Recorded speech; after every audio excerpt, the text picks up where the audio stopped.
In today's talk, I will present reality versus expectations, masters in Germany with a focus on medical engineering. I know the audience in front of me are very smart and intelligent. They are probably doing a biomedical engineering BTech, and already they are willing to apply for higher education.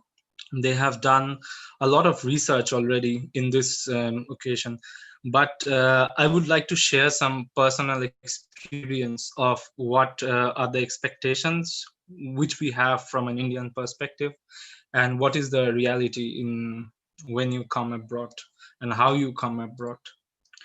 So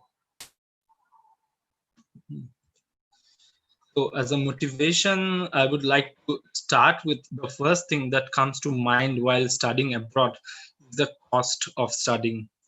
So if you are studying in Germany, please remember there is no such cost of studying in Germany.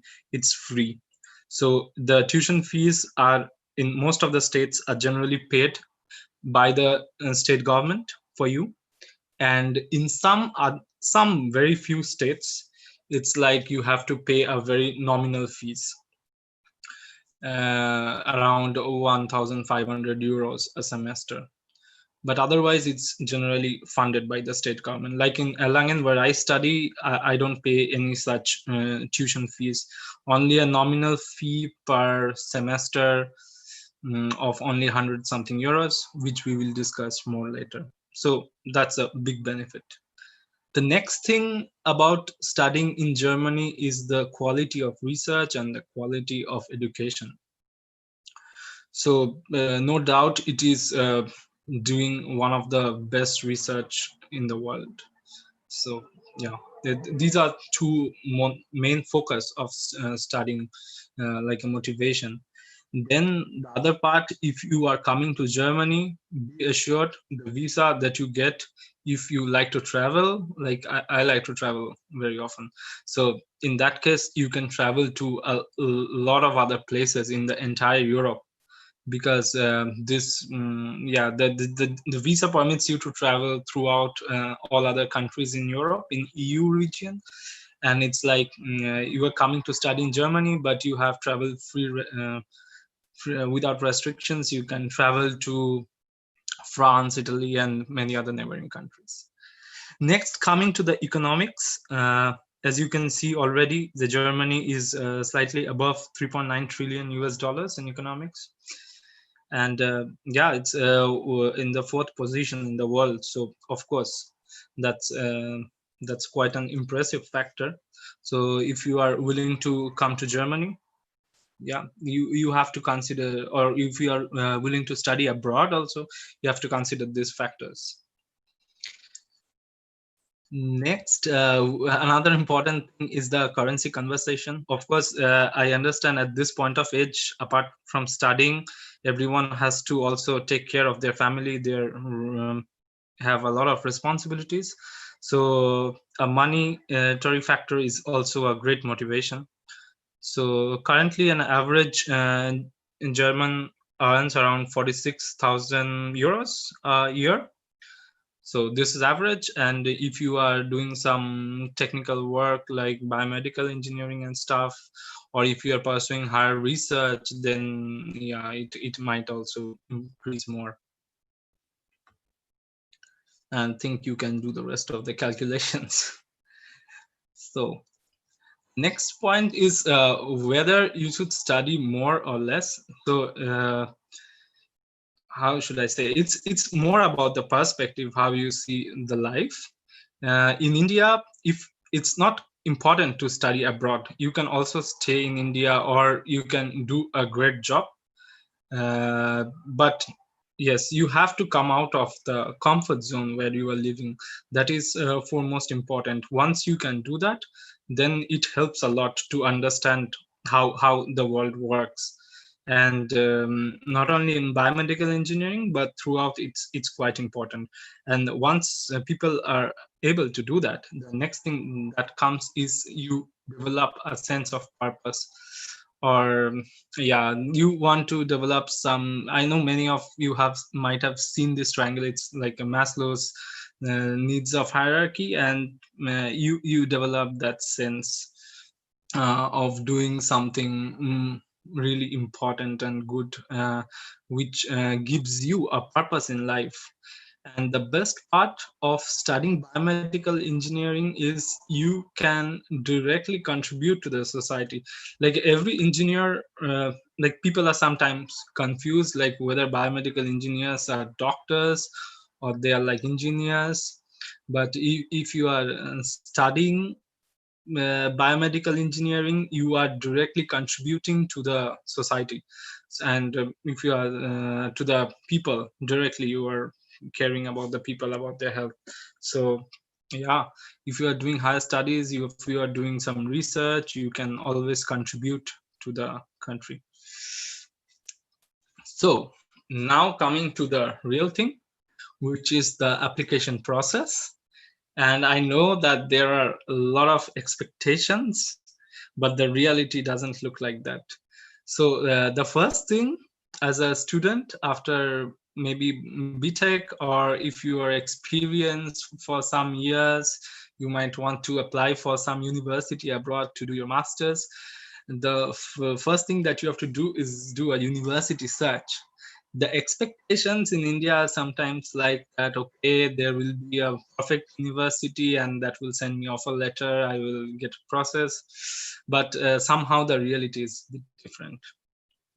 The reality is you have to do a really good research. You have to know which field have you done your bachelor's, what were your projects, what are your interests, and then you have to really check which universities are providing an appropriate course for that, because applying to some irrelevant courses doesn't make quite a sense. And then another important factor is networking. So at least for me, I didn't do a lot of research to say, but what helped me was networking. So I had already a good network with the people, a lot of people studying in Germany. From them I asked what are the courses, what are they going through, and how is life, and this helped me a lot. So yeah, research is important, but also networking can help you to enhance and improve your research in a smarter way. So yeah, I would definitely recommend to talk with people, just go make connections and ask them about how the universities are doing, what is going on in the university, what is the course about, does it fit you, and things like that. Next, another expectation is you get an offer letter from the university directly. So you are studying good or you are doing a great job, so university is going to send you offer letter. But no, that's not the case. Just applying and getting an offer letter, it's not so easy. So a lot of documentation is involved in this process. So I know half an hour time is not enough to say everything about it, but yeah, a lot of application, a lot of paperwork is involved, and also monetary matters are important. So you have to take care about your finances, so that you have to show that you have proof of finance, that yeah, you have enough finances to sustain your living here. And then the decision process, please don't think that always you are going to get an acceptance. There are a lot of failures in Germany. I know a lot of stories of failures. So once you apply, it's not that you will immediately be accepted. And there can be failures, but you have to stay motivated, and you have to yeah, keep applying. And maybe one fine morning you will be able to find such one acceptance. And also one important thing regarding the university search procedure, it takes around 1 month. The application process takes around 3 months or maybe more. It depends on your own abilities. Like if you are smart enough, you can do it in 1 month. If you know that you don't work so fast, you work slow, but you want to be more precise, it can take way more longer time. And then the decision process also takes 1 to 2 months. Then the documents that are needed for the application process are statement of purpose, letter of recommendation, blocked account. You need in your bachelor's 2.3 above, a grade which is 2.3 above. I see there are a lot of chats, maybe. Okay, I will come to the chats in some time. So you need a 2.3 above German grades in bachelor's. Then there are English requirements like IELTS, TOEFL, GRE. You have to give one of those subjects. Then there are some German requirements. Maybe if you can do A2 or B1 in the German language, that's really helpful. Then if you have some publications or projects or internships or work certificates, anything, that's you should provide it. Of course, you will write in your CV, but you have to provide the document as well. Also, one thing which helped me personally a lot, I think, extracurricular activities. They don't explicitly mention it, but if you have some, that's quite encouraging. And also important part is 16 years of study program, that is 10 plus 2 and 4 years of your bachelor's.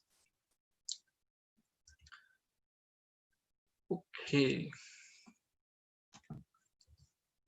So the application process, some people also helped me who are also studying biomedical engineering. I didn't want to do the complete thing on my own. And here we have Prakita Sharma. She is from Otto von Guericke University, Magdeburg. And let's listen what she's saying. And by the time I will also look at the chats.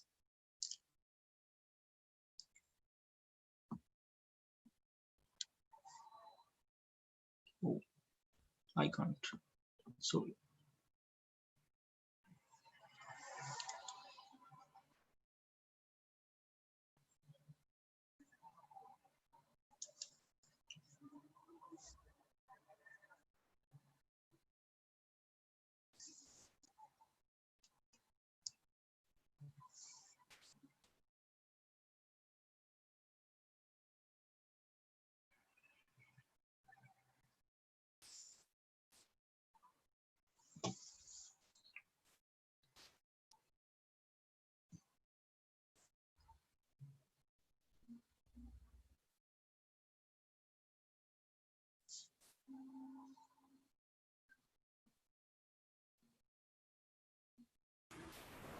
Shrijit, since you have put the microphone, we cannot hear the voice. Since you have really? since you have used you are using the hands free, so we cannot hear the audio. Okay. Just a moment. Can you hear it now?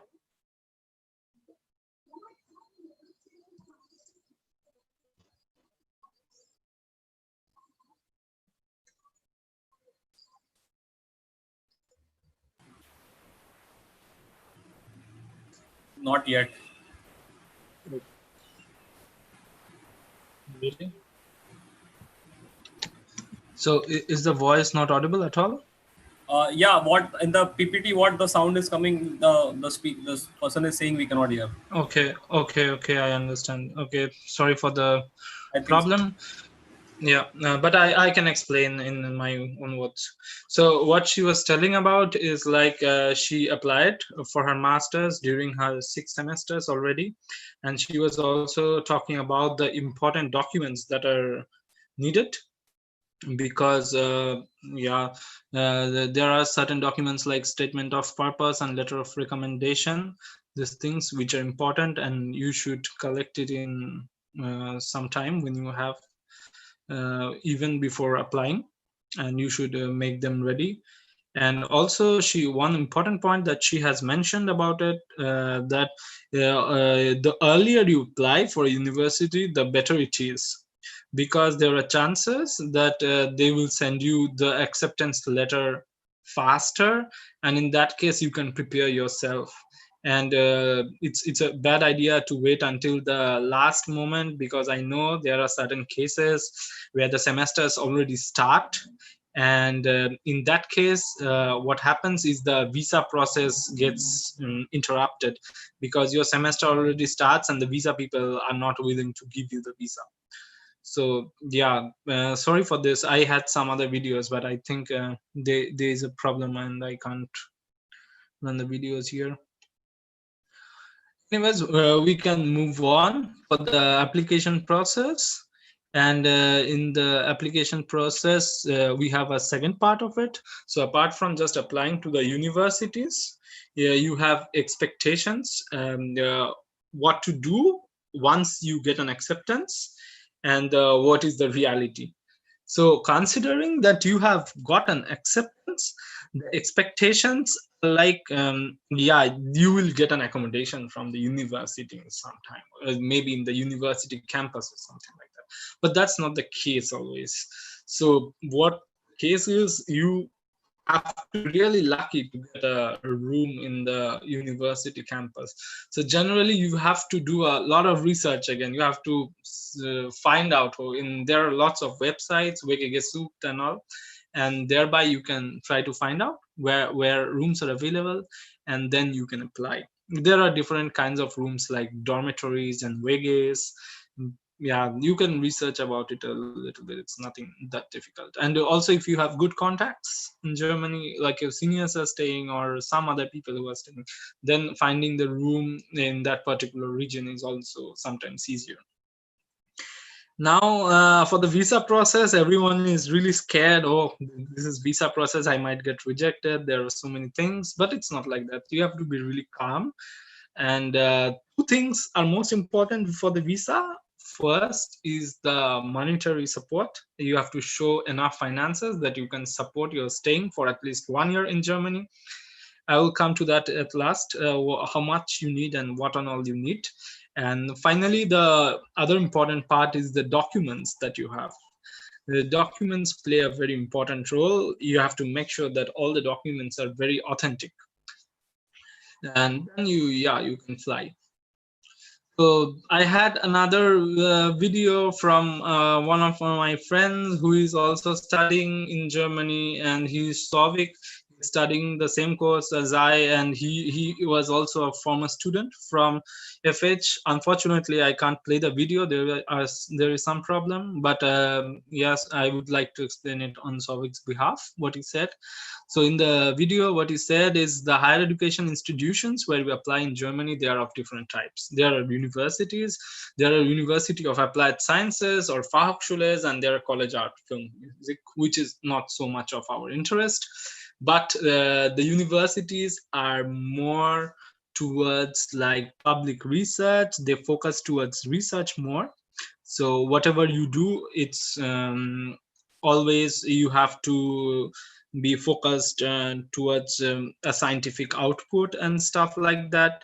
Generally, you tend to do to a PhD, or even if you are doing a job, you can apply for senior developer positions or things like that if you are into computer science like us. So and you have to know programming, you have to understand some analytical skills for the public universities. And then there are universities of applied sciences or Fachschules. These universities are basically for the purpose of training you how to say, more into technical than research. So technical line and research, academic research is more of academic, and technical is a bit different than that.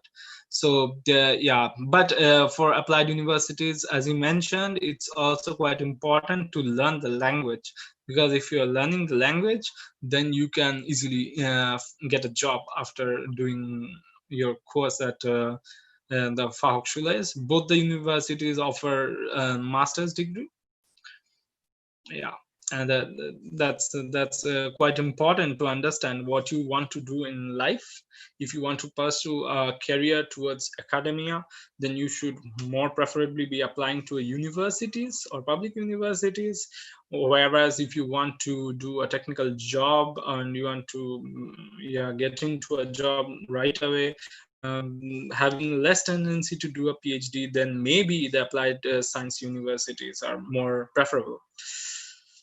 And one more important thing about this is in the University of Applied Sciences, the courses are very structured. So you have a structure for the courses, whereas in the universities, the courses are having several modules, and you can have a free choice to choose from the modules.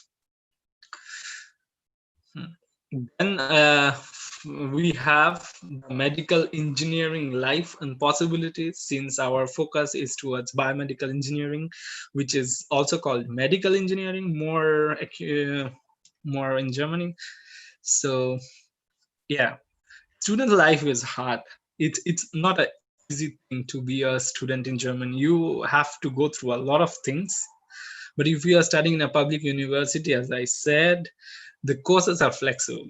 So there are several modules. Like for us, we have 8 modules, and each module is like medical competency, then engineering core skills, then there is one for the seminar, and several other parts. And then the final module is for the thesis, which is of 30 CTS and grade points.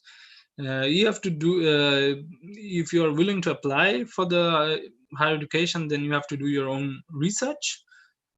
And then there are problems like time management. Time management is a big problem here. If you have to manage so many things in life, like work, then there is your studies, everything all together. So you have to do a really good time management. Then another problem is depressions and homesickness. The list goes on, because you stay here alone and you have to intense pressure. The courses are not so easy, so there is intense pressure. You have to handle that. You will slowly learn it. I don't want to scare you, but yeah. So that's a student life. So you get to know a lot of things. Another expectation is 2 years masters. In Germany, make sure you don't come with an expectation of 2 years masters. Generally, it takes 3 years, sometimes 3.5 years. Some people can also finish in 2 to 2.5, but that goes really hard. Yeah. Then I would like to talk a little about the medical engineering job sectors, and I don't know much about other places, but I can tell you surely about Erlangen, where I'm staying, and it provides about 130,000 jobs in medical engineering. Sorry, in all over Germany, and in Erlangen, 1 out of 4 employees. Like if there are 4 employees in a place, 1 would be doing their living in the field of medical engineering and health. So, and this is because there is FAU, which has a very good medical engineering structure in the university, and also Siemens Healthineers headquarters. Finally, I would also like to talk about the courses which you can obtain. I'm here showing you only the courses from the FAO. The link is given below. You can go to the link and see what and all courses are there. But there are also different universities which are offering different other courses. So the medical image and data processing, this course which I do is focused on computer science. So you need programming skills. You learn things like artificial intelligence, pattern recognition, pattern analysis, deep learning, and stuff like that. Then there is medical electronics, medical production and technology. But all other courses, these 2 courses are in German. And they are like in not so focused on computer science. They're more into electrical engineering and material science. And finally, we have the HMDA, which is a new course, and this focuses on computer science, innovation, and entrepreneurship. Yeah, so these are the different kinds of courses which you can take in, but there are way more other courses and better courses maybe in the other universities. You have to do your own research, and doing the research is most important thing. Like the most for application, you also need to go through all the university website, what are their requirements, like what the requirements I mentioned already. There might be several other points which are important. And then finally, for the COVID-19, there was a new student from our university, Kaushiki Chakrabarti. She was speaking about how the situations are tackled in the university. However, I still can't play this because of this problem. However, everything is online now. The university completely works with the new normal. The classes are going smooth. We are doing smooth classes every day, and also there are a lot of, what should I say, there are a lot of exams also going on, so it's completely fine. And then the one of the most important part is funding your studies. So semester ticket is around 127 euros per 6 months. It's recently increased. It was 117 or something like that. And then you have to show a proof of living, which is around 853 euros per month. This includes your rent and health insurance. These are the major two chunks of the money where you will spend it. And then there is food, radio, internet fees, mobiles, and others. Approximately this goes around 500 to 600, but if you want to start a cheaper life, you can also, it can be also restricted around 500 euros. Finally, the money that you have to show is blocked account money, which is around 10,000 euros. However, you can get a heavy job, which is like a scientific assistant job if you have good connections in the university with the professor, and you can earn at least around 450 to 1,000 euros. Then there are working student jobs which are in the company. You can be earning around 800 to 1,500 euros. Then there's scholarships which you can get also, in spite of having a free study, and that can range around 300 and above. And then there are odd jobs which you can do in certain companies, which is it varies a lot, but the mini jobs are like 450 euros, and then there are you can earn a lot. And also in the holiday period you can earn up to 2,000 euros if you are doing some odd jobs. Finally, in a nutshell, I would like to say that be familiar with the German curriculum. That's quite important. Apply carefully, take your time. That's like, don't apply in a hurried way because that makes no sense. You can get some rejections. Understand the gap between the Indian studies and the studies in Germany. There's a huge gap. You have to cope up with it, and you have to learn about it, network and research in Google, and just go to the university websites. That should be fine. Learn the language. That's also quite important. And yeah, lack of social life is sometimes depressing over here, so try to make some friends once you come here. A lot of Indians you will find, and also other countries, it's not a problem. Yeah, have a community of friends. That's quite important. And finally, develop your skill sets, make a good application, and also develop connections, maybe with the professors or other people who are suitable to give you a job that can land you a student job, which can help you stay in Germany. And that's it. Thank you for listening. And if you have any questions, I would like to take now. I see there are already a lot.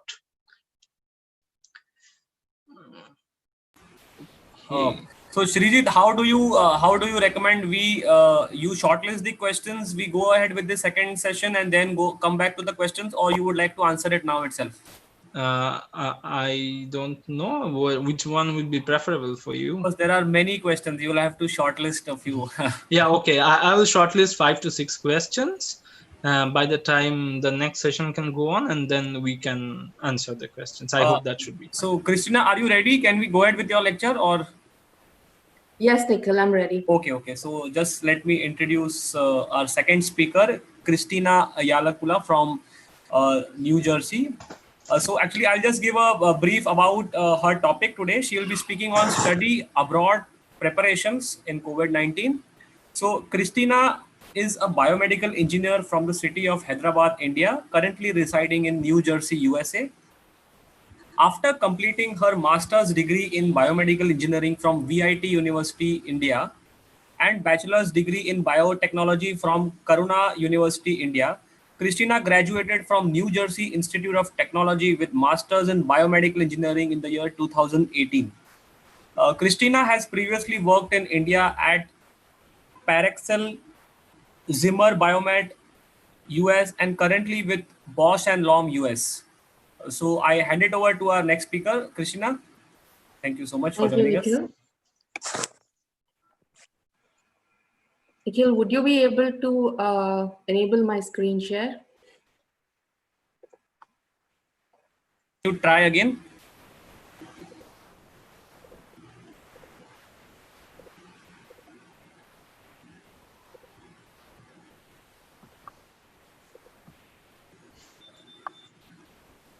Yeah, we can see your screen now. You can just put it on slideshow.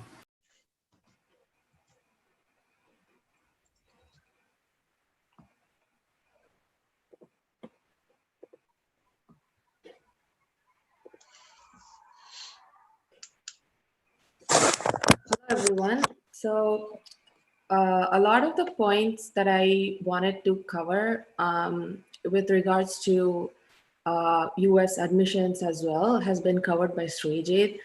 It's pretty much the same process with SOPs, recommendation letters, and other GRE scores and stuff.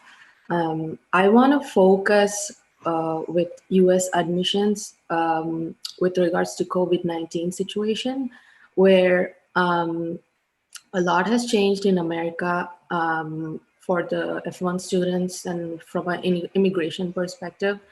So I want to go ahead and start off this session. So currently, the current situation with the current students, what has changed? First of all, the current situation with the current students that were already enrolled, they were asked to take online classes for all of their enrolled courses. So what happens is this. With an F1 visa student, the main requirement is for a student to be enrolled in a face-to-face class and not an online class. So that's the reason a lot of the students were sent back to their countries, stating F1 visa does not require the student to be in the United States if it is an online class. Second thing, value for money. When things like this happen, is it enough and is it worth your money? Is it worth your money to pay thousands of dollars for a class that you expect exposure in terms of professors, networking, lab environment? Is it worth it to take an online class and spend thousands and thousands of dollars? This is especially in terms for admission to America. Uncertainty due to political climate and COVID-19 situation. Being a F1 student in America, a lot has changed with the current political administration and COVID-19 situation. A lot of students are changing their plans to come to the US. So this is one important thing I want to discuss. Second thing, for OPT application. So I believe a lot of people might know, or for those of you who do not know, OPT application is something that you can apply after you finish your 2 years of course, and you get a chance to work in the US for a total of 3 years. So this also keeps changing due to immigration policies. A lot of changes right now with COVID-19. Being an F1 student and getting a job itself is kind of challenging, but you could always upskill yourself and do your best. But with the current situation, there's huge unemployment rates in the US, and it becomes a even more challenging situation for immigration perspective. These are all the points I want to discuss. Coming to the admission process, it's very similar to a lot of the foreign universities admission process, like how Sri discussed earlier. Um, so first of all, like any other place, if you want to go back to, if you want to go into a next step, you need to make sure you have good grades in the previous step. If you have good grades in your bachelor's, if you had good theses in your bachelor's, if you had papers and publications, it always strengthens your resume. Um, and the next thing, pick the right university and the right course for you. How do you know if it's the right university? First thing, before you apply for university, identify your region of interest. That will mean which area of your study interests you from your bachelor's that you would like to pursue your career in. And that's where you would make a choice of the university, of the course, and narrow it down from there. And the next would be GRE score. And as you know, you would need to you would need to have a score of more than 320 over 370, I believe. The same thing for TOEFL, you would need to have at least 7, I believe, out of 10. It's an English language test to test your communication skills in a foreign country, if you will be able to easily navigate your way around the universities in a new culture, in a new people. That's the whole reason for you to take this test, to prove your qualification and eligibility in terms of your communication skills. And the third thing is essay. So SOPs. So a lot of people ask questions as to, I mean, I was one of, I was in that group, like, I didn't know how can I prove my interest? So it all boils down to how passionate you are with what you want to do with your life and with your career, and how whatever you've done so far in your career or with your extracurriculars lines up with your future goals. It's just putting everything into a paper and then making a good presentation. And recommendation letters. These can be from your college professors, internship managers, and supervisors. You would need up to at least 5 to 6 recommendation letters for each university. And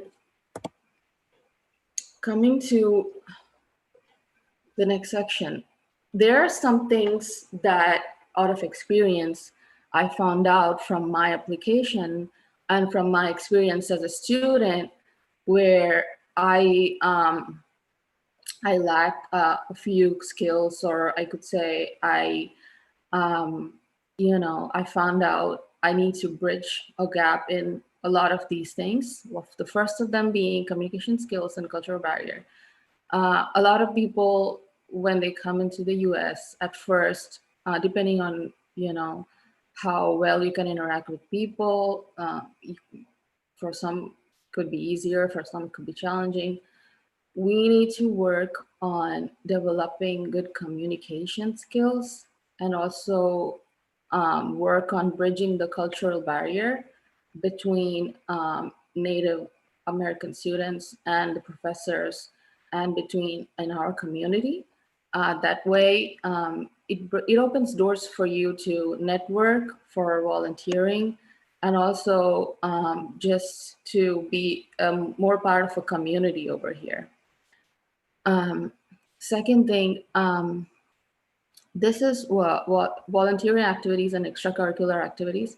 This is one thing where it's important for you to have on your resume to get a on-campus job. It shows your skill set when it comes to managing social relationships.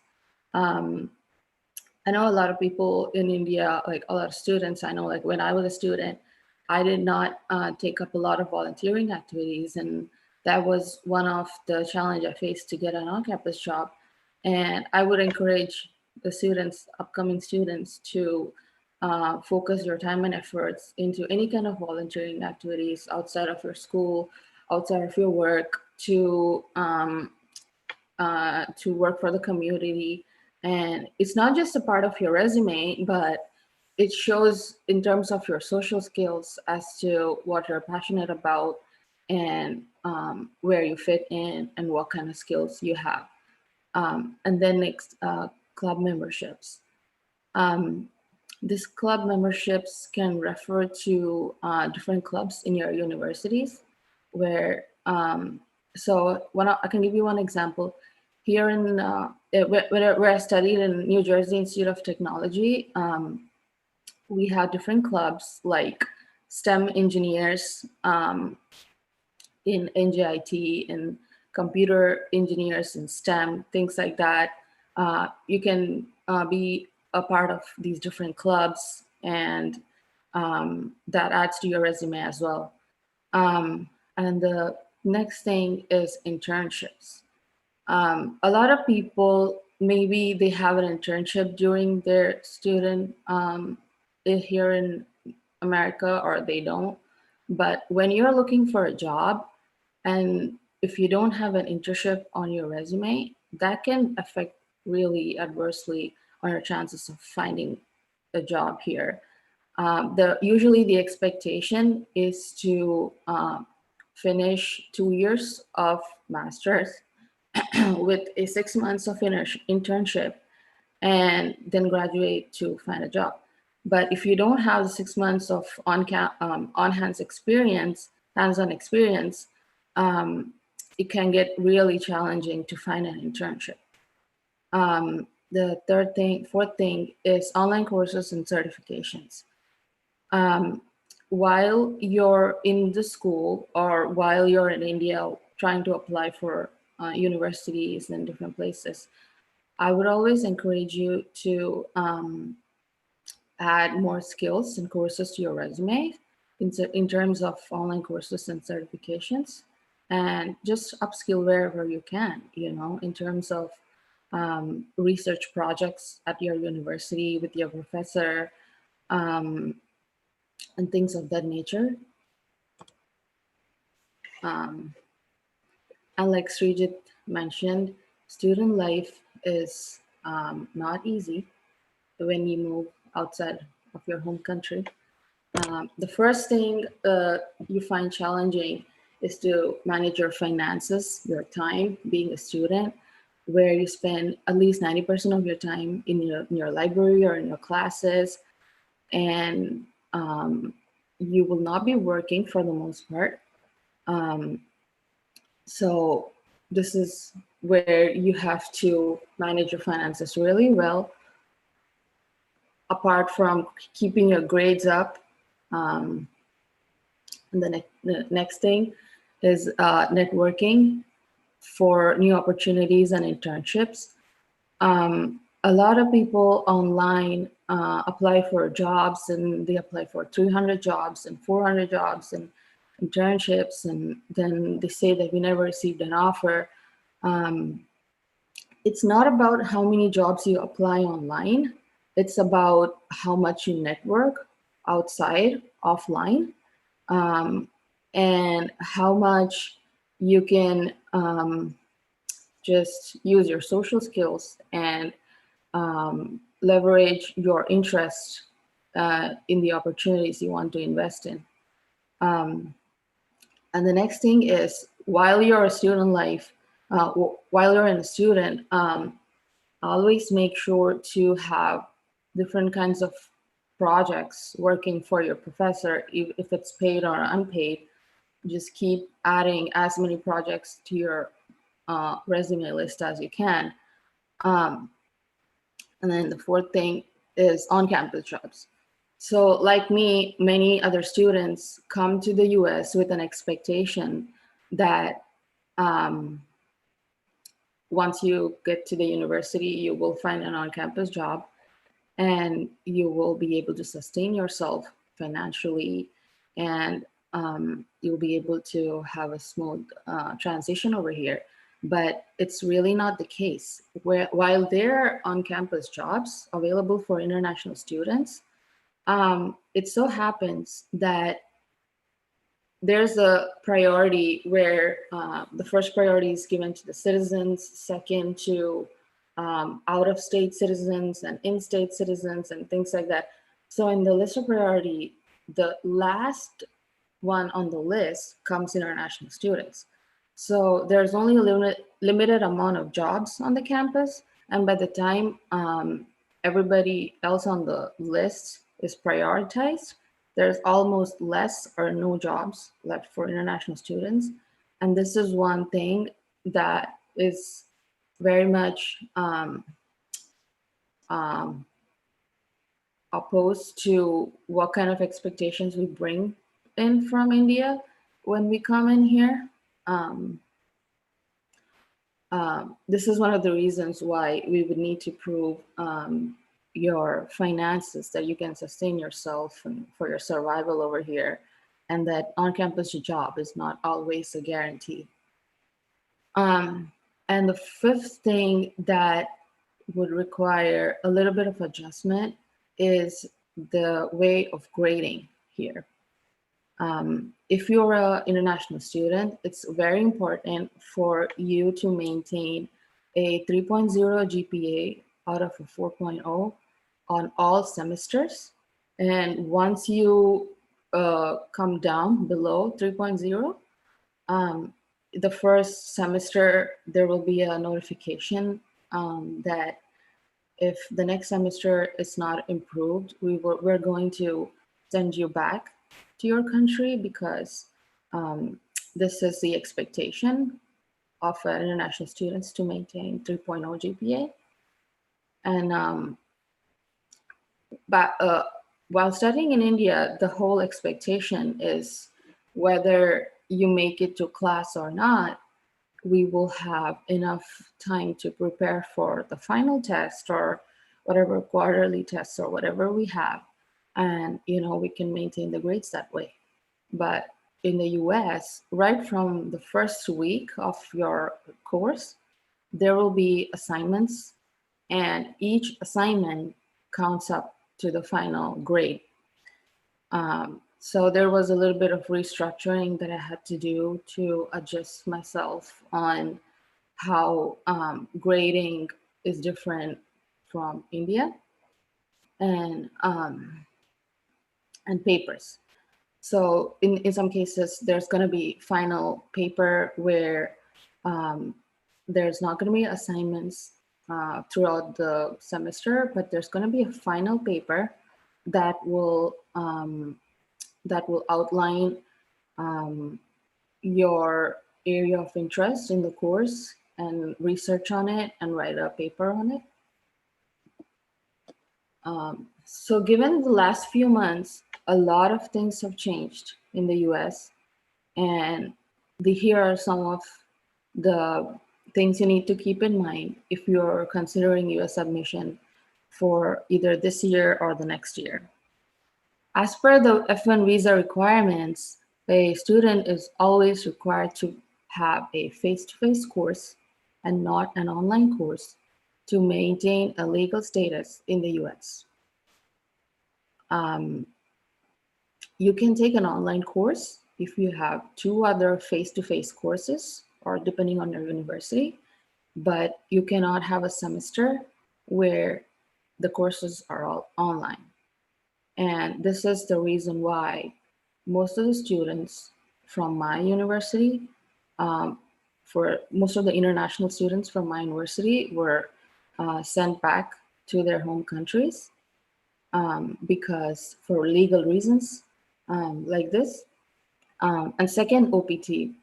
So because of the immigration scenario is very uncertain, is very volatile, and there have been talks where OPT is going to be terminated completely, which makes it, there's no incentive for international students that way to spend copious amounts of money to come and pursue their higher studies in a different country and not be able to work. And that changes a lot of things. So before you consider your admission or before you consider moving here, these are all the changes that have taken place that you would need to consider. And the third thing, the third option is for you to defer admission. After, if you have already applied for a university in the US and you have received an admit, a lot of students currently have opted to defer their admission either to the next semester or to the semester after that.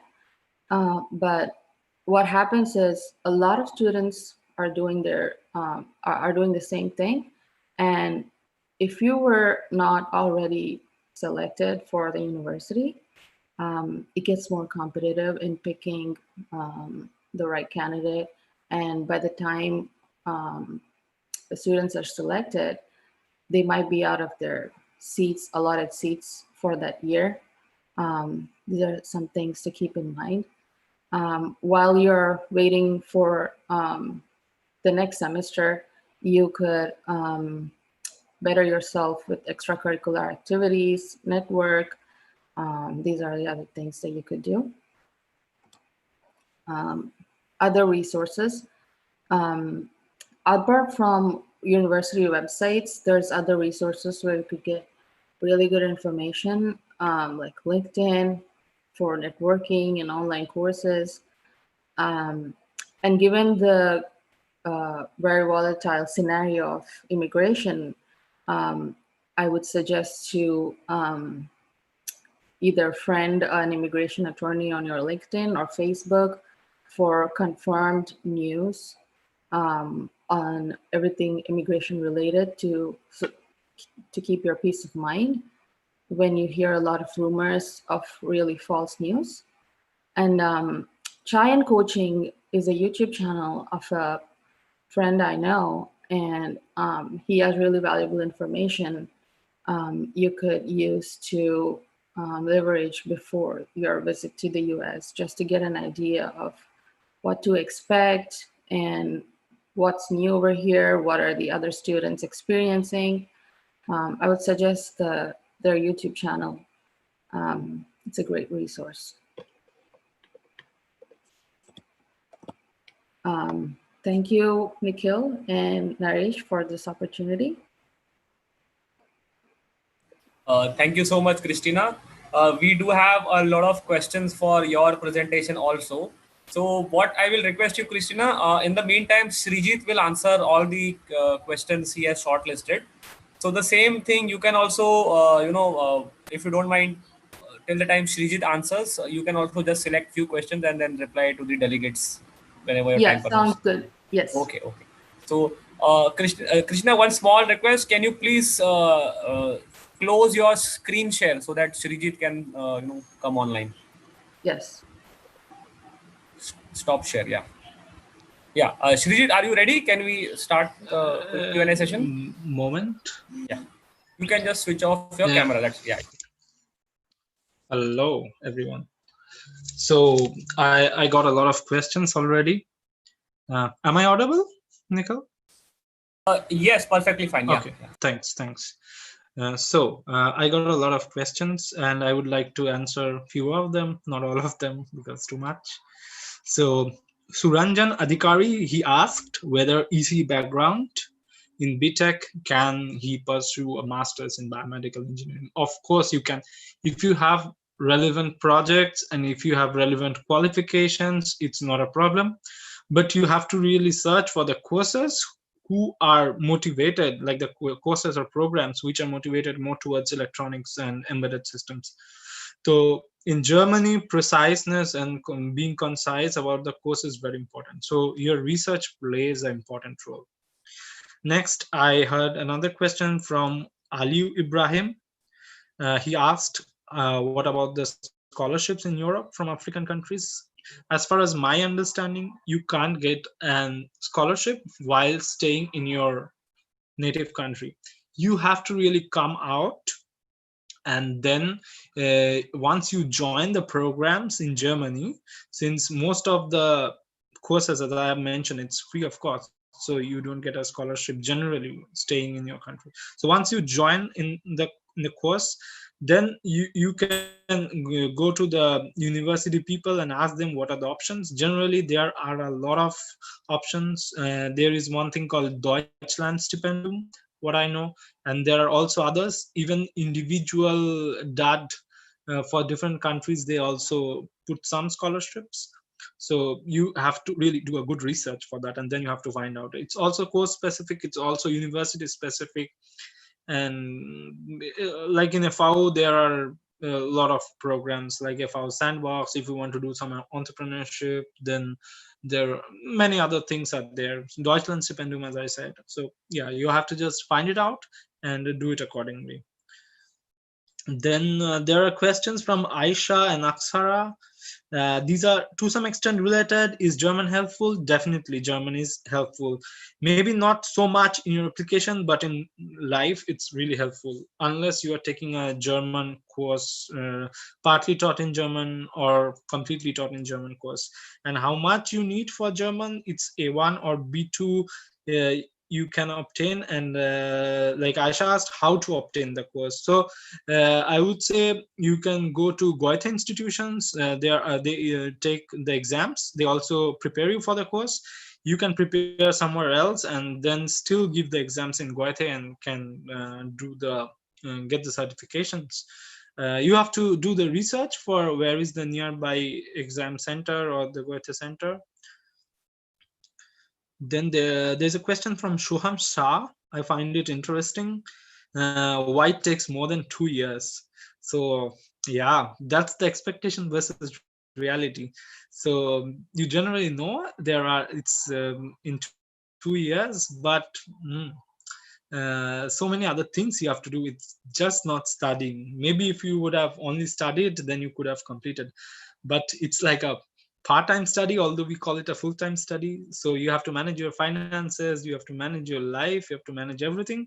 So yeah, it definitely takes more time. And also you don't just want to give an exam and pass it somehow. You want some good grades, hopefully. So if you want to study really well and get some good grades, so yeah, 2 years, I think it's not enough uh, from an Indian perspective. Also, as Christina mentioned, the study structure is also, like, a bit different from what is there in India. So sometimes there are oral exams, sometimes there are different other kinds of exams. So yeah, it takes. Also, you want to go home maybe once or twice a year. So yeah, there you spend 1 month or 15 days because you spend a lot of money and you go home. So, and also you have some expectations from the family. So it's like almost a month generally. That takes some time. So don't consider that you will finish your masters in 2 years. It generally takes more time.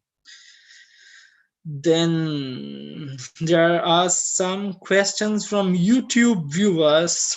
How much English language score is needed on IELTS and TOEFL? So for IELTS, I can say it's like 6.5 to 7.5. This depends again on the university. Whichever course you want to apply, you have to go to the university. You have to be precise, see what the university expects from you. That's important. So if it's 6.5 to 7.5, it varies on the course. But the most important point, it doesn't decide your application.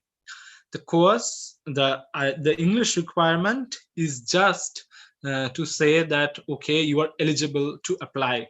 But whether you are getting an acceptance or a rejection is independent of what your IELTS scores are. So maybe you get 9 points in IELTS and you apply with some bad grades, or you don't have enough research publications or some things, I don't know. And then you might still get rejected. Whereas another guy with 6.5 or 6 in IELTS, having a really strong background in technical background and maybe some publications and all, he can get selected. So yeah, it's like that. I won't take the questions which is specific to FAU. And then there are some anonymous questions. Winter versus summer, I would say all are same. And is it necessary to know German? No, it's not. but it's helpful in life if you want to stay. I already said about it. Yeah, and then there's also another question regarding the scholarships. I think I also mentioned it's from Chandana, but I also answered the same to Ibrahim. It also applies for India. It's the same. Okay, I think that's it from my part. And now, yeah, maybe Christina can answer. Yeah, Krishna, can we have you back? Thank you so much, Rijit. Thank you so much. You help the delegates a lot. And Shrit, just for your information, I have actually shared your email ID with the delegates because many of them are asking, Ah, I yeah, yeah. wanted to connect. So is it okay? Yeah, that's Okay, absolutely thank you. fine. Thank you. Yeah, whenever I will get some time, I will try to answer. Like already quite busy with some stuff, but still I No will try issues, to no answer your issues. Thank you questions. so much, Rijit. Thank you so much. Thanks. So, Thanks, Nikhil, Krishna, for we'll, having me. yeah, Bye bye. once you are ready, we'll just get the questions answered from your side. Yeah, I was just putting together all the questions. I've got a couple questions here. The first question is from Devan Shukla. So he asked, in the US, what stream in biomedical engineering has the most number of jobs? I'm going to US in fall 2020, so it will be helpful for me to choose my subjects and build my profile accordingly. And what is the average salary for a biomedical engineer after completing their master's? So the first part of the question, which stream in biomedical engineering has the most number of jobs? It really depends on which area of biomedical engineering that you're interested in pursuing. But biomedical engineering in general deals with medical devices. So I would say the vast majority of the jobs are in medical devices, especially in surgical. Medtronic and Zimmer Biomet has the largest market in terms of medical devices and surgical products. So I would say surgical products. Second, regardless of what the average starting salary is for a biomedical engineer, according to F1 visa regulations, there's a salary requirement that needs to be met in order for you to accept a job as an OPT student. So that would be from $60,000 and above, $60,000 and above. So hopefully that has helped you, Devansh.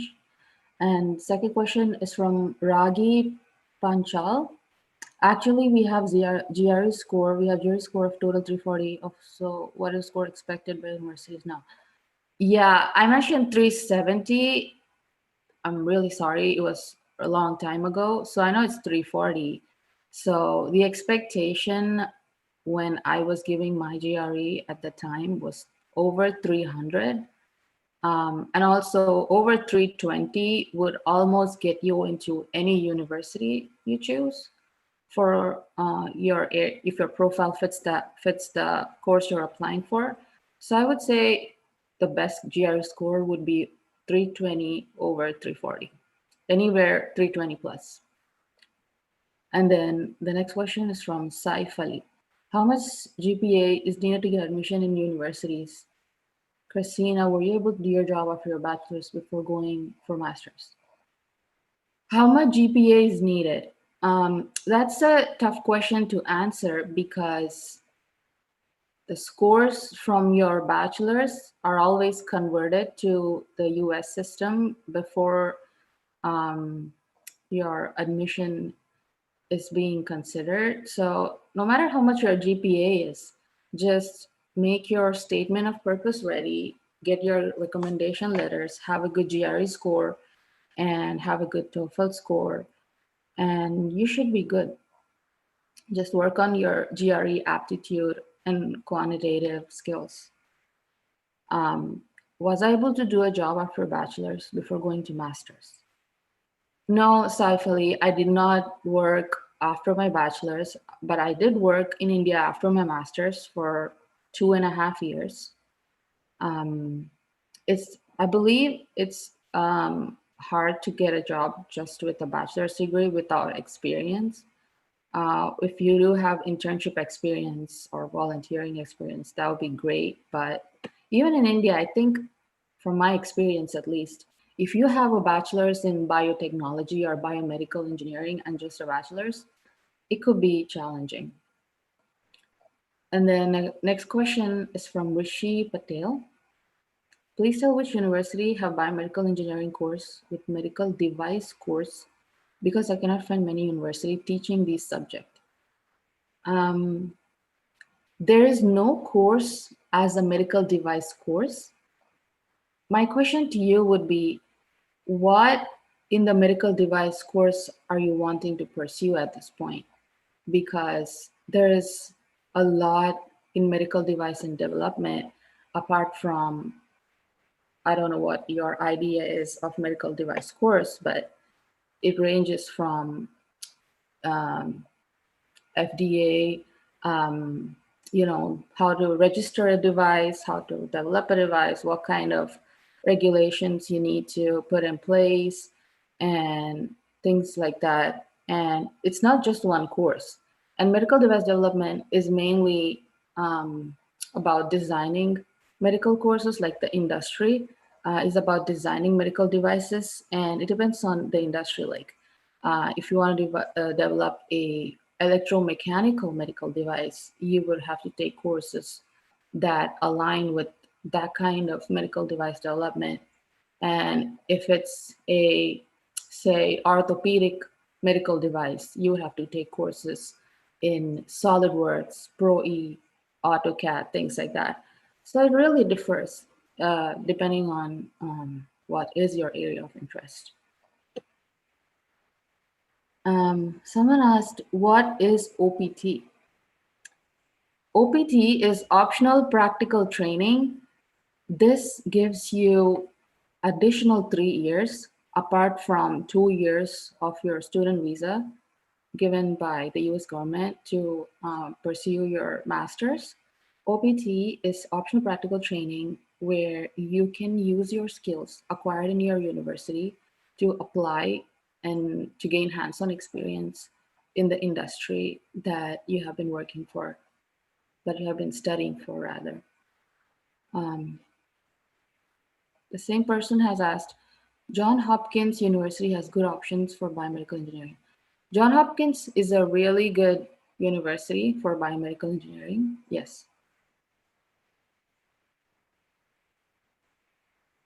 So Nikhil, that's all the questions I can see. I know there's more coming in.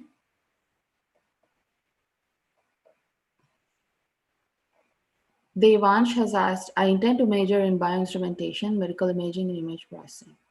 Okay.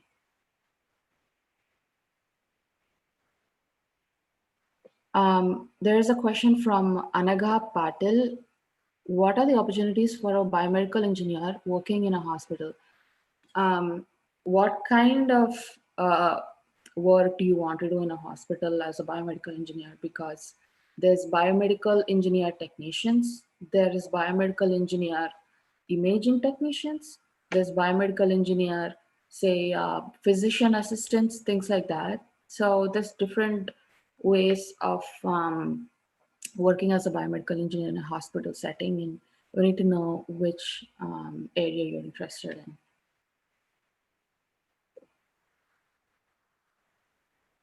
There's another question from Ragi. Is there a chance in getting a job related to prosthetic devices and orthotics?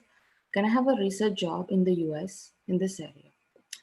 Yes, definitely. You can, most of the medical device companies deal with prosthetics too. Like I have worked with Zimmer Biomed. They work with prosthetic devices and orthopedic devices, to be specific. Can I have a research job in US in this area? Yes, you can. You would need to have skills in AutoCAD, 3D modeling, Pro-E, things like that. Is it fine? So Saiful is asking a question. Is it fine to do trainee or intern in USA after completing bachelor's in India? No, most likely, if you do your bachelor's here, there's high chances of you getting an internship here. But you could always apply for internship um, in the US right from India if you have really good grades and papers and publications. Yes, it is possible.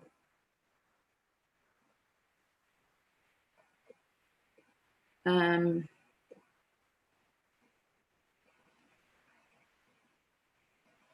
Rishi Patel is asking, how will the research paper help us in admission for masters? That's a really good question. So first of all, it goes on to show you put in more efforts in not just completing your courses and getting a degree, but you pursued more into the course with researching and writing papers. That definitely shows more interest on, say, biomedical engineering than just somebody getting just a 4-year degree and having the same resume as yours, just that you have more extra papers on your resume. So if you make a comparison, so that's easy to say who is at a better spot of getting the seat. So that is it, Nikhil. Thank you so much, Christina. And there are a lot of questions regarding the PPT of today's webinar. So just to remind you that you can view the entire webinar later. It will be uploaded on YouTube. So the link has been shared. And before I conclude, I would like to especially thanks our speakers for today, Shrijit and Christina. Thank you very much for sparing your valuable time, considering the difference in time zone and so early for you in the morning. Thank you so much for joining and sharing your valuable experience with all the delegates today. And we are very thankful to Force Biomedical, Mr. Naresh Nituri, for helping us to organize these kind of webinars on regular basis.